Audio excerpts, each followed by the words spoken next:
Supply and demand is an important concept, and it's something that's very prevalent in our day-to-day lives. Supply and demand governs how we buy things, how we sell things, and really just how our economies at scale operate. Whether we relate this to buying groceries, buying video games, buying clothes, or even buying currencies, supply and demand is at the forefront of the decisions that are being made. So in short, supply and demand in economics is the relationship between the quantity of a commodity that producers wish to sell at a various price and the quantity that consumers wish to buy. It's the main model of price determination in economic theory, and again, it's very prevalent in our lives. The price of commodities are determined by the interaction of supply and demand within any market. Supply and demand are governed by two important components, price and quantity. And very simply put, as price increases, the demand for a particular commodity tends to decrease. And on the flip side, the supply for that commodity increases. And there's two reasons why it would increase. One being price is high. So when price is high, when you sell, you make more money. So you'll want to sell. And on the other end, since demand is low, supply just ends up being higher because there aren't any active or willing buyers to buy that supply. Now, on the flip side, if price begins to decrease, the demand for that product increases. And because the demand for that product increases, generally speaking, the supply for that product will be much more reduced, which tends to drive the price. When we see supply meeting demand, that's called fair value of price. And generally speaking, that is the acceptable value where a buyer and a seller match on what a good or service or commodity is worth. So for example, if someone is selling a TV for $100 and they found a buyer that's willing to buy that TV for $100, the seller values that $100 more than it values the TV in which it's selling. And the person willing to buy the TV for $100 values the TV more than the $100 that they're willing to give for that TV. That's fair value in price for both parties. And as a result, the TV is sold and both parties walk away happy. Now, if we just think about that in a different light, if the price was moved up to, say, $150, that buyer may not be willing to actually purchase that TV, which means there's a reduction in the overall demand for that TV at that price point. And we see that when we are grocery shopping, for instance, and certain things go on sale. People go crazy when certain things are on sale. They stockpile and generally speaking, buy up everything because the price is cheap. But when you factor in when price is so cheap, generally speaking, the supply is low. And what that ends up doing is it gets sold out very quickly. And we've seen that in grocery stores where something goes on sale and then these shelves are completely empty. We can also convey this with the recent trend in cryptocurrency mining and the relationship it has with graphics cards, computer graphics cards. Because crypto mining is such a hot item and a lot of people want to get involved in it, and they know it requires a high-end performance graphics card like the 3000 series NVIDIA cards, what we see in the marketplace is that the demand for those cards is incredibly high, but the supply of those graphics cards is minimal. So when you do actually find a card to buy, they end up being more expensive. You can also look at this for PS5s when they first came out. The supply was relatively low, but the demand was massive. So people that could get their hands on PS5s, a lot of them being scalpers, ended up selling them for atrocious prices because there was such a high demand. People were willing to pay well above the fair market value for that. The concept of supply and demand really does affect how we make decisions, and it's no different than a financial asset like a currency. Banks, institutions, and large hedge funds are operating under this entire framework of supply and demand. They're trying to buy currencies when they're cheap and sell them when they're expensive. They also know that if they're running a business and their inventory is actually holding currency and selling them for transactions, they will buy certain currencies when they are cheap, holding them for months, maybe even years, until that currency appreciates in value so that they can then turn and sell it. And banks do this all the time. Accounting departments do this to hedge their risk as well, but that gets into a little bit more of advanced supply and demand, because when you think about supply and demand, everybody has a reason for wanting to buy or sell something, and it's going to affect the price and the quantity that's both demanded and supplied, and the interaction between supply and demand. But now you're probably wondering, how does this really factor into currency? Yes, I understand that institutions want to buy and they want to sell, and yes, that's going to drive price. But really, how does that translate to a price chart? And how can I actually take advantage of it? So what we're trying to do when looking at supply and demand trading is we're trying to identify when an institution or large pool of money is entering the markets. We're trying to identify their footprints and trade alongside them. Now, of course, like I said, they're trading for a completely different reason. We're simply trading based on the footprints that they're leaving in the markets. So it's our job to identify when high points of demand from these institutions is created or high points of supply is created. Basically looking for when they're buying and when they're selling. And we can see that on the charts. Institutions are just simply unable to hide their position sizing because their orders are so vast. They move the market. And more often than not, when they do enter the market, they're not able to enter all of their positions in one go, which is why you'll see price gravitate back to these particular supply and demand zones and then continue based on those because they need to fill their orders. They might get 50, 75% of their order on the first entry, or maybe even 25% depending on liquidity and other concepts we'll discuss. But price has to return back to that area so that they can load up on their full size position. So let's take a look at the actual ways of identifying supply and demand on a price chart. So here we have two specific ways of creating a supply and demand zone. We have range created supply and demand, and we have pivot created supply and demand. The first thing to really understand is what a range is on a price chart. So a range on a price chart is simply a sideways correction or consolidation where you see price moving basically to the right side of the chart. It's not really moving in any direction up or down. It's moving sideways. It's very easily visible on any price chart. You'll know when price is consolidating and moving sideways. One thing to note is ranges can be found on all time frames, and sometimes you need to look up a time frame in order to see that you actually truly are in a range if you're too zoomed in. Ranges indicate one of two things. One being high volume order flow where many orders are changing hands and likely large players are beginning to stack orders at a fair value in price, which basically means that demand and supply are changing hands quite rapidly, but eventually you do see a large move to the upside or the downside depending on which side of the market is being traded. But again, it comes back to that concept of supply and demand. When there's fair value, orders are changing hands at a rapid pace and you're not seeing much movement on a price chart. When there is an imbalance in supply and demand, that's when you see price move rapidly in one direction because it's trying to seek more orders or liquidity to balance that supply and demand. Now, the other end of the spectrum of a range is also low volume in the market.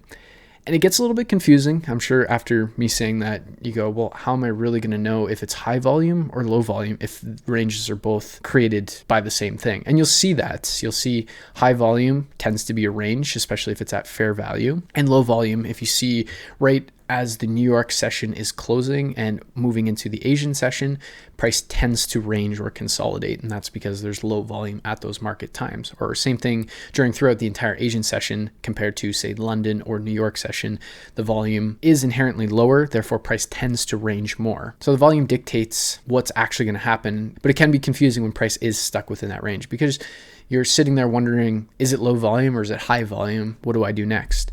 And the biggest thing to remember is we're not trading the initial reaction or the initial move out of that range. We are looking to catch the retest of that range if it truly is a supply or demand zone. The easiest way to determine which environment or volume you're dealing with is waiting to see what happens after that range is created. Does price rapidly move away from the range? Or does it just slowly trickle outside of the range? If it's rapidly moving away from that range, it's suggesting high volume, which implies that lots of orders have changed hands and that there was likely institutional backing, and we can use that as a footprint to potentially plan a trade. Now, on the flip side, if slow movement, if it trickles out of that range, it's suggesting low volume and more than likely not much has really happened. There just was simply not really any orders happening at that particular price level. A movement away from a range should be significant to clearly showcase momentum being injected into that market. We're trying to identify when large orders are being placed into the market, so we should see a rapid expansion away, whether it's up or down. If price moves out of that range and then immediately retraces, that's a further context of low volume. It might initially look like you have the willingness or an expansion out of that range, but if you don't see a whole lot of follow through and it just quickly comes back, generally speaking, that's a smaller injection of volatility, but generally speaking, not enough commitment to derive a supply or demand zone being created at that particular price point.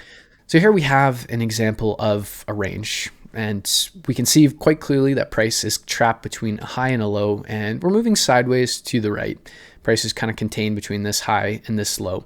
Now, if we consider the concept of supply and demand, we have premium pricing or supply, and we have discount pricing or demand. And then we have the equilibrium, which is the fair value pricing where supply and demand are being met.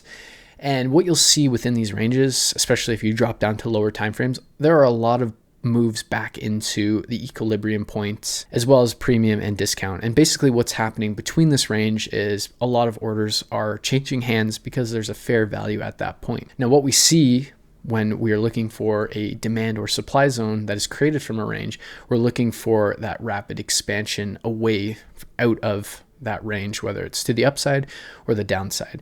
So if we're looking at range created demand, what we see is a sideways range, and then we see a rapid expansion to the upside, and then a move back in to that overall demand zone. And what we would be interested in as traders looking at this footprint is the move back down into this demand zone, looking for our entry here. We don't trade the initial reaction out because we don't know which way it's going to move.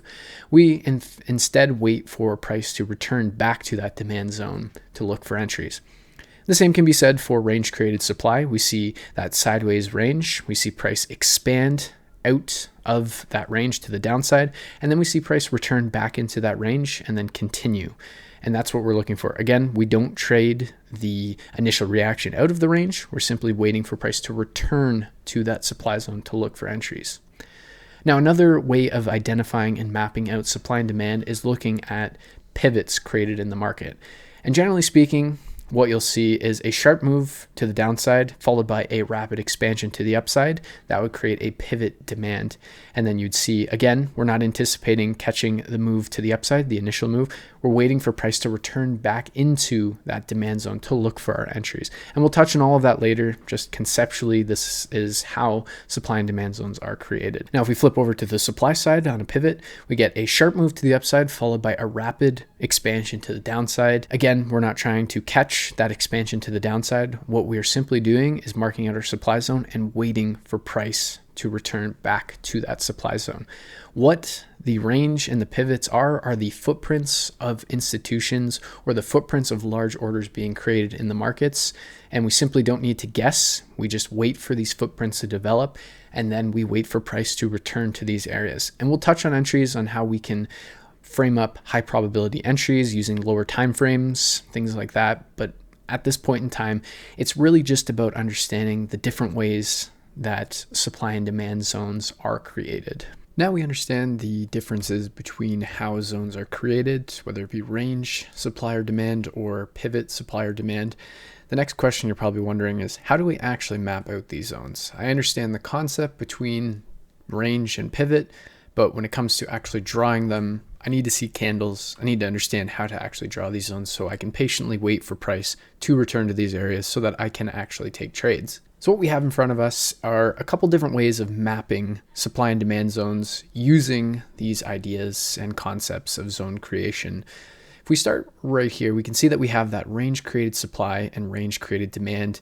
And we're using the range zone creation, or marking the zone using the range that is created. So when we're looking at range created supply, for example, we have a sideways range in price. We can see that price is clearly moving sideways.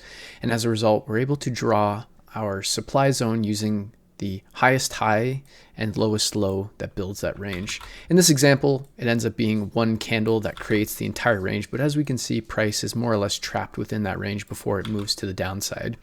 And then what we do is patiently wait for price to return back to that supply zone to look for a sell entry.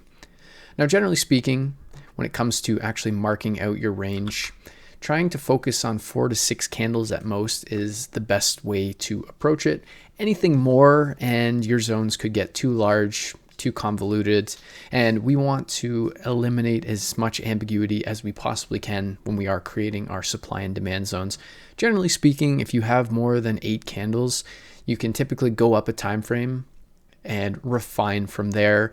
And what you'll see is on that higher time frame, you'll probably have that 4 to 6 candles, and on a lower time frame, you might be able to refine using some of these pivot concepts, which we'll touch in just a moment. So again, if we're looking at range created supply and we're mapping out our zone, we would mark out the highest high of that range in price and the lowest low of that range in price, and then wait for that expansion out of that range that would break the range in price that was created. And then we would mark out our zone, and we would patiently wait for price to return back to that zone to look for entry. And the same can be said for range created demand. We'd be looking for the highest high and the lowest low of that range in price. We'd be waiting for price to expand to the upside, breaking out of that range, and then we'd be patiently waiting for price to return back to that range to look for an overall trade idea. Now we can take that a step further and refine our supply and demand zones that are created by ranges by using a concept of pivot. And basically, we'll start with pivots first. So again, what is a pivot? A pivot for a supply zone creation would be a sharp move to the upside before a rapid expansion to the downside, or a sharp move to the downside before a rapid expansion to the upside. If we're going to be marking out our pivot supply zone, we would be using the pivot candle that created that sharp move to the upside and then followed that expansion to the downside. Or on the demand side of things, we would be marking out as the sharp move to the downside before that rapid move to the upside. And again, we would be marking it on the bullish candle before the bearish move, or the bearish candle before the bullish move. We can also take that a step further if there are multiple candles that create that overall pivot in price. And in this example, we have 2 bullish candles before the bearish expansion to the downside. So we would be able to mark out our zone using both of those bullish candles. And on the flip side for demand, we would use the 2 bearish candles to mark out our zone after we get a bullish expansion out of that pivot. So now that we understand the concept of pivots, we can then apply that to the range created supply and demand zones. And as we can see within this overall range that has been created, we have 2 bullish candles before the bearish move that expands to the downside, or 2 bearish candles before the bullish expansion that breaks out of that range. So we're able to refine our zone to using just the pivots if we wish. As well, if we go back to the first example, we could also use this last bullish candle before this bearish expansion to the downside, or this bearish candle before the bullish expansion out of this area. And this just explains and further adds to the level of refinement that you can have on range supply and demand, and how we can also just use the concept of pivots to build onto the idea of range supply and demand. Because we know with ranges, price is at a level of fair value and a lot of orders are changing hands. And what we know with pivots is the pivot is created by that last candle that creates that up move before the rapid expansion to the downside, or that candle that creates that sharp down move before the rapid expansion to the upside. So we're able to mark our zones using that candle as well. And what this showcases is the level of refinement that can be seen on a price chart. Because if we were to look on a lower time frame at this pivot, generally speaking, what we're more than likely going to see is some sort of range that creates that. But even if we just look at it conceptually, we see that we have that pivot in price. We have that pivot in price, and that's ultimately what's creating the zones. So when it comes to mapping out your supply and demand zones, you have a little bit of flexibility in terms of what you are looking for, and we'll build on that as we go through the rest of the concepts. But something to just keep in mind, that you have a little bit of refinement that you can use, or you can be a little bit more generalized when you see ranges. That is entirely up to you. It's entirely up to what you test and what makes the most sense to you throughout your testing and your understanding of supply and demand. Now that we have a solid understanding of what a supply and demand zone is and how to map it, the next logical step is to jump to the charts, run through some examples of simply just mapping out the supply and demand zones. Because one of the most important aspects of trading this approach is being able to effectively map and understand supply and demand zones, we're going to focus on actually drawing them and locating them on a price chart. Now, one thing I want to stress before we get into this particular video segment is I'm going to be focusing solely on mapping out supply and demand zones. I don't care necessarily at this point in time what happens to the right of the chart, if the zone is respected or if it's not respected or anything like that. Simply put, I am focusing on range created supply and demand zones and pivot supply and demand zones so that we can conceptually see how we map them on a chart. What we'll be doing in future videos as we navigate our way throughout the course content is we'll be building on this knowledge. We'll be able to identify zones that have a higher probability of working out. We'll also be able to look at how price returns to these zones, the inner workings between supply and demand, and how they relate to the overall order flow, and also how higher timeframes and lower timeframes work together so that we can build high probability trade ideas. But the first and most important part of understanding this strategy is simply being able to map supply and demand zones effectively. So what we'll do is we'll jump on a chart. Here we have US dollar yen, and I'm using a 15-minute chart just so that we can get a little bit more price action to build supply and demand zones.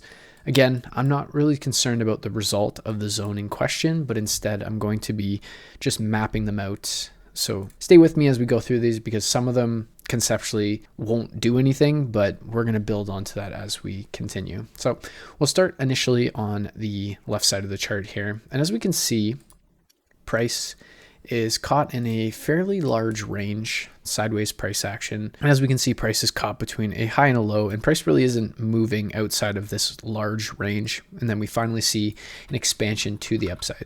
Now, of course, like I said in the previous video, if the particular range is over anywhere from 6 to 8 candles, chances are that range is too large and is either going to be seen on a larger time frame or simply as a zone that maybe you shouldn't be focusing your attention on. And in this case, both are true. This would be a larger range or a range on a larger time frame, as well as something that we can navigate our way just to the right, and we can refine it to a more important piece of the overall chart. And what we can see is we do have a sideways correction in price. We have price that's trapped more or less within this range of price, and then we get an expansion to the upside. Basically what we've been able to do is take this entire range and simplify it to something a little bit smaller, something that's a little bit more conceptualized into a smaller amount of candles. Although, again, if I just move my bar, we have about 18 bars. We're really only concerned about 6 to 8. And what we can do is we can just begin to look at the 6 to 8. And what we can see based on the expansion to the upside is we actually have a sharp move to the downside followed by that expansion. So while we do have a range, we also have that pivot in the market. So what we'd be able to do from a supply and demand zone perspective is draw out a pivot demand using this sharp move to the downside to draw our zone. If we wanted to look to refine that to just one candle where the momentum of that move really arrived at, we could actually move it to this bearish candle before this large expansion to the upside that broke this range. And we'd be able to mark that as our demand zone. I'm going to leave it as the entire pivot, as this is the move, this sharp move to the downside that created that expansion to the upside. And then we'll just keep moving forward from a price action perspective. So as we can see, price rapidly expands to the upside, and then we get a sideways bit of price action, or more specifically, we get a sharp move to the upside followed by an expansion, or in this case, we have a sharp move to the downside followed by a true expansion that actually breaks out of the larger range. So from that, we can build another demand zone, something just like this.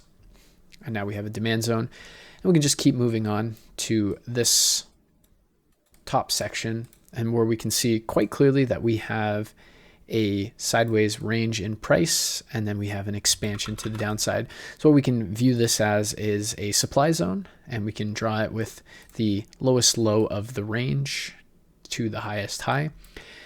I wouldn't necessarily be including this wick in my supply zone for a couple of reasons. One, because it does extend the supply zone quite rapidly, and we're more interested in what's happened just before that move that expanded to the downside. But that being said, if we just do a really quick measurement of how much this zone really gets added onto, it's about roughly 2.5 pips. Is 2.5 pips really going to make or break your supply or demand zone?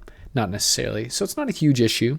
And now if we just look at that, so we have this range in price, the expansion out of that range, we know it's a supply zone. What we can also see is that we actually get a sharp move to the upside followed by that expansion to the downside. So we can actually refine this particular supply zone to this candle, and now we have a pivot supply that we can be looking at. And then we can see that price expands to the downside and continues on. And then what we can see is as price interacts with this demand zone, we do get a reaction. The reaction is not successful and price does continue to break to the downside. And in future episodes, we'll explain why the likelihood of this demand zone holding was not overly high. But again, for now, we're going to primarily focus on just drawing out supply and demand zones so that we can just understand the inner workings behind the charts. So when we look at this, what we can see is, again, we have a range in price. We can see that price is caught between this high and this low. We're getting that price action, and then we get an expansion out of that zone. So what we can actually do is we can draw it from the lowest low to the highest high of that range, or more specifically, we could also just factor in this pivot in price as a pivot supply zone. So we had our range, just grab that. We have our range created supply. We have our pivot supply, or what we can do is we can actually refine it one step further and go to more of the candle that created the momentum on the overall pivot. So we have 3 different ways to map out this particular supply zone, all of which are valid, and ultimately depending on how big and wide you want your supply zone. So something like this was about 12 pips. If we move to the pivot in itself, it doesn't really make it that much smaller, which is about 11 and a half pips. And then if we go to that last candle, this is where you'll get a much smaller, tighter, and more refined zone of 4 pips.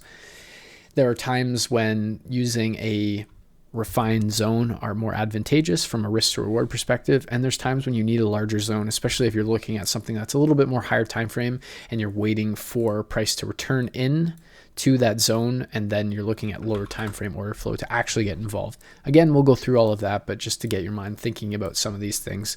And like I said, there are many times where we're seeing that these supply and demand zones are just not holding, where we'll be able to build up frameworks of why these particular zones are not holding and what this is implying to the overall strength of the move or the inner workings of the order flow that we're seeing here on the chart. So now if we just keep moving on, what we can see is once we move to the downside, price forms another range, or specifically we get that sharp move before an expansion to the upside. And then if we just keep moving forward, again, we have a range or a sharp move and expansion to the upside. So we have 2 range created demands or 2 pivot created demands, depending on how you would like to view it. So if we created our range created demand here, we could draw it from the lowest low to the highest high of the range. We could simply factor in our pivot, which would be more so focused on these 2 bearish candles. We can see that sharp move to the downside before the expansion up. Or finally, the one last way we could refine this particular pivot is on the last bearish candle that creates the momentum that actually pushes that expansion to the upside. So a couple different ways of mapping that. And then again, we can move up to this next range created demand zone, which we can do from the highest high to the lowest low of the range. That would be our range created demand. We can see that we have that sharp move to the downside followed by an expansion to the upside. So what we can do is we can just map out the 2 bearish candles. Now, if we have an instance where there's a lower wick on the next candle, I like to also include that, because what ends up happening is if you only draw your zone to this point, and what you'll learn in entries is we start to put our stop losses based on the way the zones are positioned. And if we have our stop loss sitting here, the chances of getting stopped out end up being a little bit more increased, and we want to make sure that we're including the entire range of a particular zone, so we kind of have the highest amount of understanding of where price was delivering at that particular point within the premium and discount of the supply and demand zone itself. So in that case, just using the bottom wick ends up being a little bit more beneficial. And again, it only adds about 1.5 pips to the overall zone in question. So it's not something that's going to make or break a trade or make or break anything that we're doing, especially in this particular episode. So we keep moving forward. What we can see is we have a sharp move to the upside. We also have a range in price followed by another expansion to the downside. So we can suggest, so what this suggests is that we have a supply zone, we have range created supply, which we could factor in this wick, the highest high to the lowest low. This is a very large zone.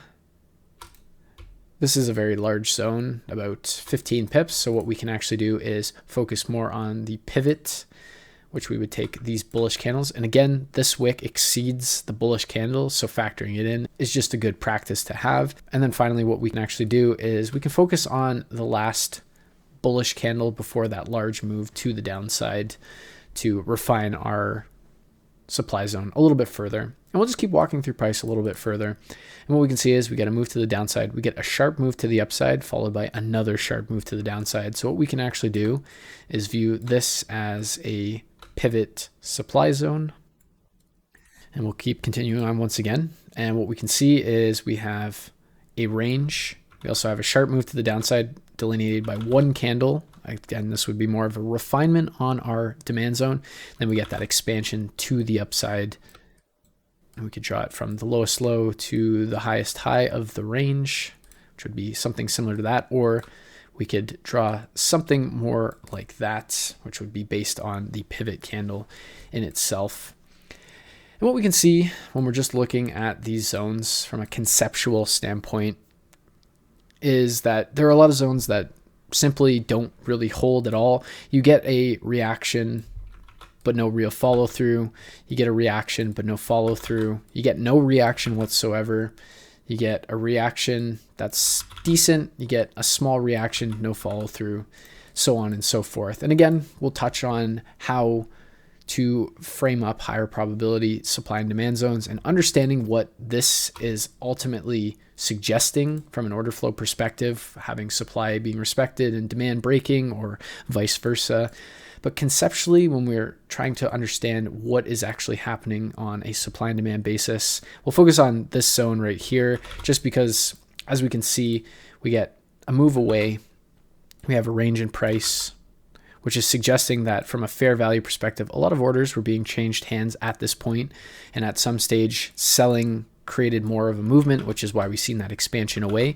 And then as we can see, as price returned back to the range and back into the pivot, we had a reaction that caused a follow through. We came close, we had another follow through, and then we tapped into it a little bit deeper, and then we got another follow through, which continued to push a little bit further as we see.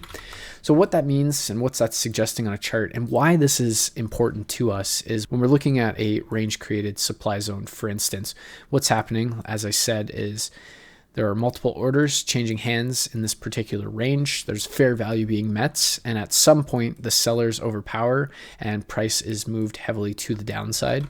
And then at some stage price will move up and down, basically gravitating back to this supply zone, basically rebalancing the imbalance that was caused by this large move. But what this means is an institution or a series of large orders were placed to propel this move to the downside as rapidly as it was. But generally speaking, this would have been a smaller portion of a larger order. Institutions are generally speaking unable to position themselves fully in one go because their order sizes are just simply too big. This is basically why we see this large drop. And what they're hoping to do and what they're setting out to do is for price to return back to those price points so that they can then execute the remainder of their position and continue on their overall trend or trade direction that is being facilitated. Because again, we're having a bunch of volume being pumped into the market here. The full order is not there. This might be 25% of the actual volume that they're wanting to trade. This process right here is basically building liquidity and rebalancing the orders to push price back into this area because there is willing supply at this level. And then once price reaches this supply, this is where 75% or the remaining 75% is pumped into the market, which causes price to move to the downside yet again. And in a nutshell, this is what we're attempting to identify, and this is what we're attempting to create trades based off of. We are identifying the framework that institutions or large series of orders are being placed in the markets, and that's why we see ranges in price or sharp moves, pivots, that then create an expansion to the upside or the downside. The sharper the move, the more likelihood that a large order has been placed in the market. And that's why not all moves are said to be equal, in which we can see that this move is much bigger than this move here. And especially this is an actual full move of that zone, whereas this move is actually broken into two moves. And if we look at something like this, where this is a much larger move than, say, something like this, but at the same time, from a fractal perspective, and this is something we're going to speak a lot to, is the fractal nature of the markets, things that are happening on higher time frames and going down to the lower time frames. What happens on the lower time frames happens on the higher time frames. What happens on the higher time frames happens on the lower time frames. They're one and the same, but the picture has to be built from one time frame to the next. The argument to be made is whether things happen on the lower time frame first or the higher time frame first. They go hand in hand, but conceptually, when you think about it, things need to be built on the lower time frame because the lower time frames are what build the higher time frames. And if you can understand the fractal nature of what's going on within the order flow, you can begin to piece together the higher time frame picture. It takes a lot more volume and capital to move the market, especially when we're looking at higher time frame moves versus lower time frame moves. And this is, again, how we start to build trades. This is how we start to quantify certain supply and demand zones and begin to map them out accordingly. So again, we have our range created supply and demand and our pivot created supply and demand. We've been able to identify areas where we have range and pivot, and being able to refine from a full-on range or a full-on range here and move it down to a pivot, or be able to refine down to even simply one candle. We have a lot of different options in terms of how we're drawing zones, how we're refining zones, and we can keep running through this process as price goes on. And again, as you run through this example, and I highly recommend that you now hit the charts and you start to look at these demand zones and supply zones, both range created and pivot created supply and demand zones, map them out on your charts. Again, you'll probably have a lot of zones that are just intertwined within each other. You'll have a lot of zones that simply don't work. They don't get respected, anything like that. And by the end of the exercise, your chart's probably going to look incredibly messy. There's really no other way to put it. But what this exercise is going to do is it's going to get you thinking. It's going to get you comfortable with mapping out supply and demand zones.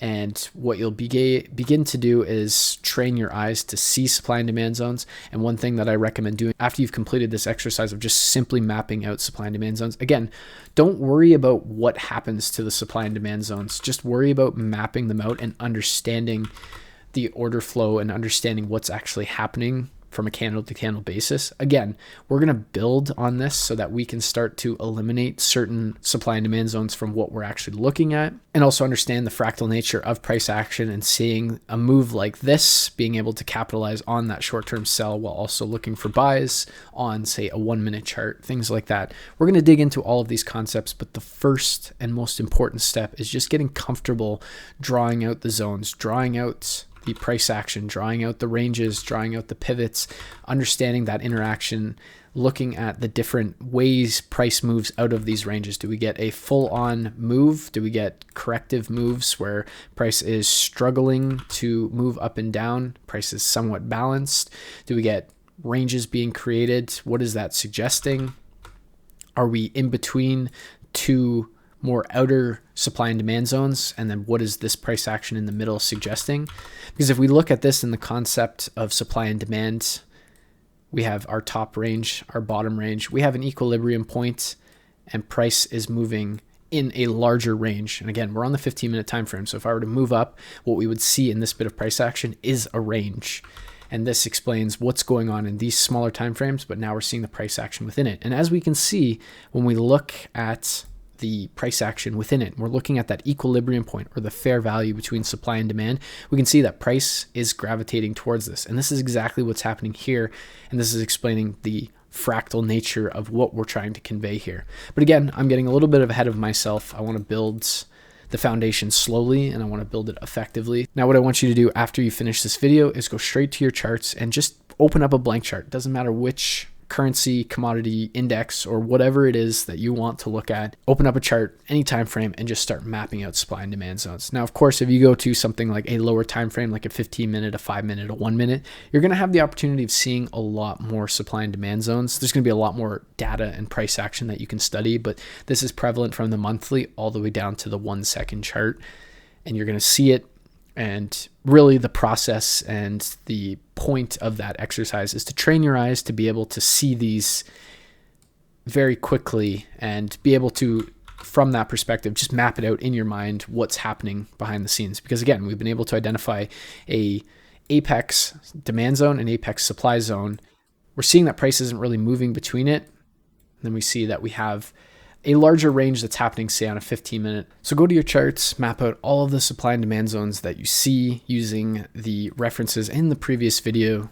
Have the infographic that I've created on another monitor or readily available that you can refer back to as you're navigating through the charts so that you're comfortable with mapping out these supply and demand zones, so that you're able to see them, you're able to understand what's happening, you're able to draw them, you're comfortable in drawing them, and you just get better at identifying them quickly and efficiently so that we can continue moving on and building on those pieces. Because it's incredibly important that you have a strong foundation of identifying these supply and demand zones, being able to draw them, being able to map them, being able to see them on a chart, being able to understand what's happening when ranges are created, seeing what's happening when you see pivots in the market, and being able to map them out efficiently and effectively so you can make decisions. Again, we're going to build on this sort of knowledge. We're going to be able to understand what these supply and demand zones mean, what happens when a supply zone is broken or when a demand zone is broken, what the significance of a return back to a zone may imply. All of these building blocks we're going to build on, but at this point, the main and primary focus you should be having is just getting comfortable mapping out supply and demand zones.